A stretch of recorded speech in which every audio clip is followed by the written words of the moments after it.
So when Pyranha came out last year and said, this is our new full slice river running boat, it's the Ozone, it's based on the Prozone, a lot of the people just went, wait, first of all, you're not gonna speed past that like you didn't just say what you just said. So this winter, it was a goal of mine to find a Prozone, re-outfit it with modern Pyranha stuff, and paddle it next to an Ozone and just see how do they compare. I never found that boat, but my buddy Seth just did, and he asked me to do the conversion. So first, let's take a quick look at it compared to some other classic slicers. So all the way on the end, we have the Prozone 235. That is the largest one they made. This is a XXX, so the smallest of its size, and an Eskimo Nano, so the smallest of the slices they made, I believe anyway. So if you look at them, the Prozone is super aggressive, just size-wise. Not super dissimilar from either of these boats. Made for a significantly heavier paddler, but really a lot of the same rocker attributes. Huge amount of surface area in the back. A pod of volume right behind the paddler to keep you going where you need to go instead of always tail riding. Quite an aggressive package, especially considering, again, aimed at a larger paddler, being the largest of its size. If we had an X there, it would be just monstrous compared to this thing. Let's get inside and start retroing it.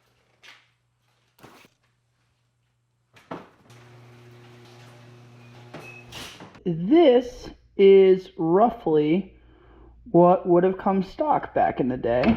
My buddy started taking this apart already, so that's why that's disassembled. You've got bolts up here holding, not sure what in, seat bolt down here. What we're going to be doing is putting in a slightly more modern seat, which you'll recognize is coming out of my girlfriend's Jed. And my buddy went ahead and ordered from the factory new parts for this boat. So we're going to try and make the modern thigh hooks fit with new ratchets and all the goodies, plug up the old holes, and we also have a backband and hip pad set up.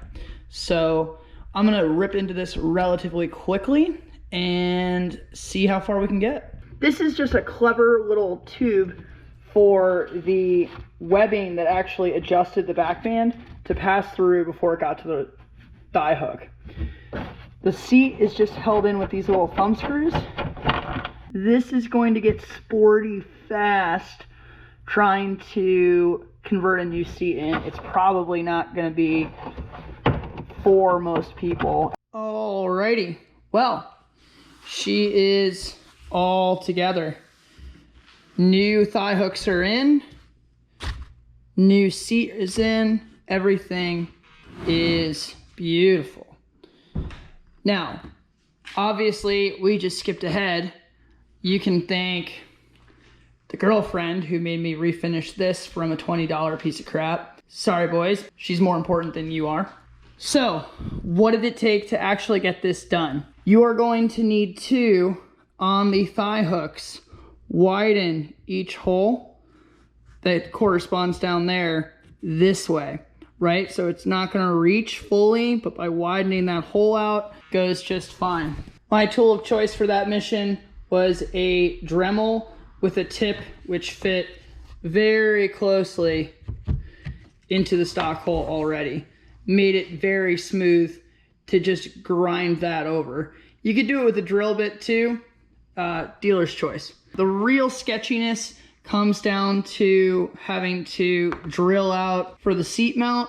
What I did was just use the backer plate, guesstimate one, guesstimate the other, and over drill the holes here by size, so I had a little bit of play to finagle what I needed to make happen. Why am I not giving you the level of detail I usually do? I want whoever follows my footsteps here to know that A, very possible, not that hard. B, kind of high risk. You've got to drill through 2 seat holes and the hole through the cockpit rim to get the thigh hooks all set up. So I just wanted to make this one harder. Anyway, that's it for the shop. I'm going to torch the outside, get this cleaned up and polished for Seth, and hopefully sneak in a run before I see him later. So with any luck, the next shot is river footage.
Just got home, and every tool that you've ever seen me use is gone.